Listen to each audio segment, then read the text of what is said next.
नमस्कार, मेरा नाम है वीना और आज का जो हमारा टॉपिक है वो है पोलिनोमियल्स। तो पहले हम डिस्कस करेंगे कि पोलिनोमियल्स क्या होते हैं, फिर उनके डिफरेंट टाइप्स के बारे में डिस्कस करेंगे। तो चलिए शुरू करते हैं कि पोलिनोमियल्स क्या होते हैं।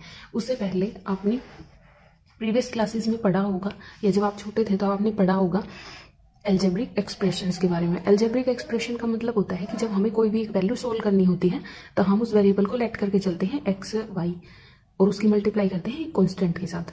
चलिए इसको एग्जांपल से समझते हैं। फॉर एग्जांपल के लिए मैंने माना कि मेरे पास है एक स्क्वायर, ओके, और स्क्वायर की जो साइड है वो मानी मैंने 3 एंड 3, ओके। स्क्वायर है तो सारी साइड्स इक्वल होंगी। तो जब इसका मैं जब पेरीमीटर निकालती हूँ तो पेरीमीटर ऑफ स्क्वायर का फॉर्मूला होता है, बेसिकली पेरीमीटर का मतलब होता है चारों साइड्स का सम, या फिर आप पेरीमीटर ऑफ स्क्वायर का फॉर्मूला लगाएंगे तो 4 × 3 = 12, ओके। सिमिलरली अगर आप इसका एरिया निकालेंगे तो एरिया होता है साइड का स्क्वायर, दैट मीन्स 3 का स्क्वायर = 9, ओके। आप ऐसे फाइंड आउट करते हैं। बट अगर किसी स्क्वायर की साइड अगर मेरे को x की बनो, ओके, ठीक है, और फिर मेरे को इनका पेरीमीटर या एरिया निकालना हो तो जब मैं पेरीमीटर निकालती हूँ तो ये आता है 4 मल्टीप्लाई में साइड x है = 4x, ठीक है। इसको हम बोलते हैं एल्जेब्रिक एक्सप्रेशन।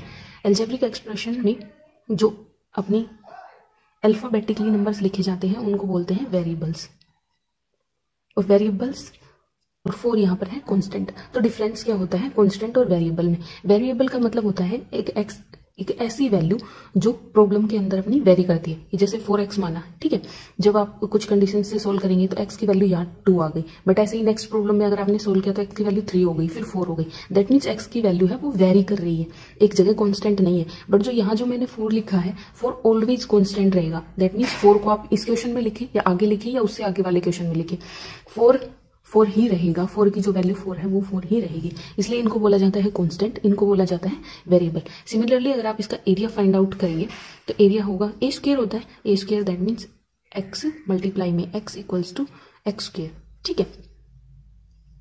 तो जो ये वाले एल्जेब्रिक एक्सप्रेशंस हैं इनको हम कहते हैं पोलिनोमियल्स, ओके। बट जो एक ध्यान रखने वाली बात है वो ये है कि ये वाला एल्जेब्रिक एक्सप्रेशन हो गया। सिमिलरली ऐसे अगर मैं लिखूं x + 1/x तो ये भी एक एल्जेब्रिक एक्सप्रेशन है, ठीक है, जिसमें 2 वेरिएबल्स का सम है। बट ये वाला पोलिनोमियल नहीं है और ये वाला पोलिनोमियल है, ठीक है। तो जो मेजर कंडीशन होती है, या फिर आप अगर पोलिनोमियल की स्टेटमेंट या डेफिनेशन बोलना चाहिए तो वो होती है कि वो एल्जेब्रिक एक्सप्रेशंस जिनके अंदर वेरिएबल की जो ये पावर होती है, आप इसको एक्सपोनेंट बोलते हैं मैथमेटिक्स टर्म में, तो जो ये पावर एक्सपोनेंट है ये क्या होनी चाहिए? होल नंबर, दैट मीन्स 0, 1, 2, 3 होनी चाहिए।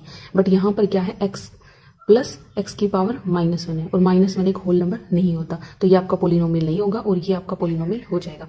सिमिलरली अगर आप पोलिनोमियल्स के और एग्जाम्पल देखना चाहें तो लाइक 2x हो गया, x² + 2x हो गया, x³ - x² + 4x + 7, ओके। ये कुछ एग्जाम्पल्स हैं पोलिनोमियल की, ये सभी पोलिनोमियल्स का ही है। और पोलिनोमियल की डेफिनेशन हो जाती है कि वो एल्जेब्रिक एक्सप्रेशंस जिनके अंदर जो वेरिएबल है उसकी जो एक्सपोनेंट है वो क्या हो? Whole number. तो आप इस सभी में देख सकते हैं इन सभी की एक्सपोनेंट है वो क्या है? Whole number. सिमिलरली मेरे पास जो 1/x - 1 होगा ये पोलिनोमियल नहीं होगा, ठीक है। अब जो ये वाले पोलिनोमियल्स हैं इनके अंदर जो ये इंडिविजुअल टर्म्स हैं इनको बोला जाता है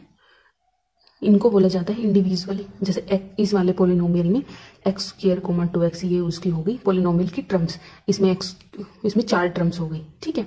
और जो वेरिएबल के आगे लिखा हुआ होता है उसको हम बोलते हैं उस वेरिएबल का, जो कांस्टेंट लिखा हुआ होता है उसको बोलते हैं हम उस वेरिएबल का कोफिशिएंट। जैसे कि इसमें अगर देखें तो x³ का जो कोफिशिएंट है उसके आगे अगर 1 लिख दें तो ये x³ का जो कोफिशिएंट है वो हो जाएगा मेरे पास 1, ओके। सिमिलरली -x² अगर आप कोफिशिएंट फाइंड आउट करेंगे तो वो आएगा -1, ठीक है। ये होते हैं पोलिनोमियल्स।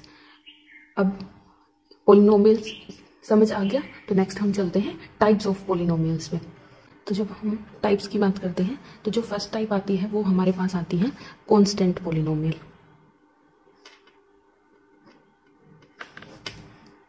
कांस्टेंट पोलिनोमियल का मतलब है ऐसा पोलिनोमियल जिसके अंदर जो हमारी टर्म मैंने अभी आपको बताई, पोलिनोमियल की जो टर्म है वो सिर्फ कांस्टेंट टर्म्स हो। लाइक 2 लिखा मैंने, 3 लिखा मैंने, 5 लिखा मैंने, ओके। या फिर आप ऐसे भी कह सकते हैं कि वो पोलिनोमियल्स जिनमें जो वेरिएबल होता है उसकी पावर 0, लाइक जैसे 2x की पावर 0 लिखा मैंने, और किसी की भी पावर 0 1 होती है तो 2 × में 1 = 2। ठीक है, तो इस वाले का मतलब हुआ ये वाला। ठीक है, तो ऐसा पोलिनोमियल जिसमें जो वेरिएबल है उसकी पावर हाईएस्ट पावर कितनी हो 0, उन पोलिनोमियल्स को हम कहते हैं कांस्टेंट पोलिनोमियल। ओके, सेकंड है आपका जीरो पोलिनोमियल। जीरो पोलिनोमियल आप कह सकते हैं जो कांस्टेंट पोलिनोमियल है उसी की एक स्पेसिफिक टाइप है। ठीक है, अगर आपका जो कांस्टेंट पोलिनोमियल आपने माना है वो 0 है, दैट मीन्स अगर ऐसे मैंने माना हुआ है पोलिनोमियल, ओके, तो इस वाले पोलिनोमियल को हम कहते हैं जीरो पोलिनोमियल। और अगर यहाँ पर आप डिग्री की बात करें तो यहाँ पर मैंने डिग्री बताई कि अगर कांस्टेंट पोलिनोमियल है, that means non zero constant polynomial है, तो वहां पर जो डिग्री अगर आप बात करेंगे तो डिग्री होती है आपकी 0। ठीक है, बट अगर यहाँ पर डिग्री की बात करेंगे तो 0 मल्टीप्लाई में अगर मैंने x की पावर 8 भी ली तो वो भी 0 हो जाएगा। ठीक है, और अगर 0 × में मैंने x की पावर माना 200 लिया तो वो भी क्या होगा 0 × समथिंग तो 0 हो जाएगा। ठीक है, तो इस केस में हम जीरो पोलिनोमियल की डिग्री को डिफाइन नहीं कर सकते कि उसके x मल्टीप्लाई में x की कितनी पावर रही होगी, बट यहाँ हम कर सकते थे। ठीक है, तो यहाँ पर डिग्री हो जाएगी 0, बट जो जीरो पोलिनोमियल की जो डिग्री होती है वो आप कह सकते हैं नॉट डिफाइंड। और ये चीज आपको याद रखनी है, आप कह सकते हैं नॉट डिफाइंड। डिग्री का मतलब होता है कि उस पोलिनोमियल में जो वेरिएबल है उसकी पावर कितनी है। ठीक है, थर्ड पार्ट है लीनियर पोलिनोमियल। जैसे इसका नाम शो कर रहा है, लीनियर पोलिनोमियल। लीनियर पोलिनोमियल का मतलब है कि ऐसा पोलिनोमियल जिसके अंदर उसके वेरिएबल की हाईएस्ट डिग्री 1 हो, लाइक 2x - 3। ठीक है, एक पोलिनोमियल है और इसका जो वेरिएबल है x और उसकी हाईएस्ट पावर कितनी है 1, तो ये एग्जांपल है लीनियर पोलिनोमियल का। ओके, आप दूसरा एग्जांपल देखें तो √3x + 5, ये भी एक लीनियर पोलिनोमियल है।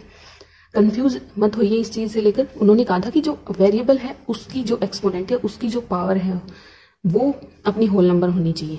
ये वाले जो कोफिशिएंट है वो कुछ भी हो सकते हैं। ठीक है, तो ये हो जाएंगे आपके लीनियर पोलिनोमियल। और लीनियर पोलिनोमियल की जो स्टैंडर्ड फॉर्म होती है वो हम इस तरह से लिखते हैं ax + b, और वहां पर a है वो 0 नहीं होना चाहिए, क्योंकि अगर a 0 हो जाएगा फिर ये कांस्टेंट पोलिनोमियल बन जाता है। और यहाँ पर a और b से भी कंफ्यूज मत होइए, a और b को हमने यहाँ पर कॉन्स्टेंट्स माना है, ना कि वेरिएबल। ठीक है, जो कॉन्स्टेंट हमें पता नहीं है बट इनकी value through out the problem same रहती है, चेंज नहीं करती, बट जो x है वो है वेरिएबल, बिकॉज उसकी जो वैल्यू है वो वेरी करती रहती है। ठीक है, तो ये वाली इंपॉर्टेंट कंडीशन है। और ये जो लीनियर पोलिनोमियल है उसके आप स्टैंडर्ड फॉर्म बोल सकते हैं। तो डिग्री ऑफ लीनियर पोलिनोमियल अगर आप बात करें तो वो हो जाती है 1। नेक्स्ट है हमारे पास क्वाड्रेटिक पोलिनोमियल। तो क्वाड्रेटिक पोलिनोमियल वो होते हैं जहां पर जो अपना वेरिएबल है उसकी जो हाईएस्ट पावर है वो कितनी हो 2। जैसे फॉर एग्जाम्पल के लिए 2x² + 3x - 2/5, ये हो जाएगा आपका क्वाड्रेटिक पोलिनोमियल, क्योंकि यहाँ पर जो x है उसकी जो हाईएस्ट पावर है वो कितनी है 2। ओके, y² - 2 ले सकते हैं आप, ये भी एक पोलिनोमियल है जिसकी हाईएस्ट पावर है 2। ठीक है, और जो इसकी स्टैंडर्ड फॉर्म होती है वो होती है आपकी ax² + bx + c, और जहाँ पर a doesn't equals to 0 और a b c are constant. Similarly इसमें भी वही रीजन होगा कि अगर a 0 हो जाएगा तो फिर ये वाली टर्म 0 हो जाएगी, तो ये अपना बन जाएगा लीनियर पोलिनोमियल। ठीक है, और हम बात कर रहे थे क्वाड्रेटिक पोलिनोमियल की, तो आप ध्यान रखेंगे कि यहाँ पर a 0 नहीं होना चाहिए। सिमिलरली जो आपका नेक्स्ट है वो है क्यूबिक पोलिनोमियल। क्यूबिक मतलब 3। ठीक है, तो ऐसे पोलिनोमियल जिसके अंदर जो अपना वेरिएबल है उसकी पावर क्या हो 3, x - x 2 - x³ x³ हो गया, या 3 - x² + x³ हो गया, तो ये हो जाते हैं क्यूबिक पोलिनोमियल, क्योंकि यहाँ वेरिएबल की हाईएस्ट पावर कितनी है 3।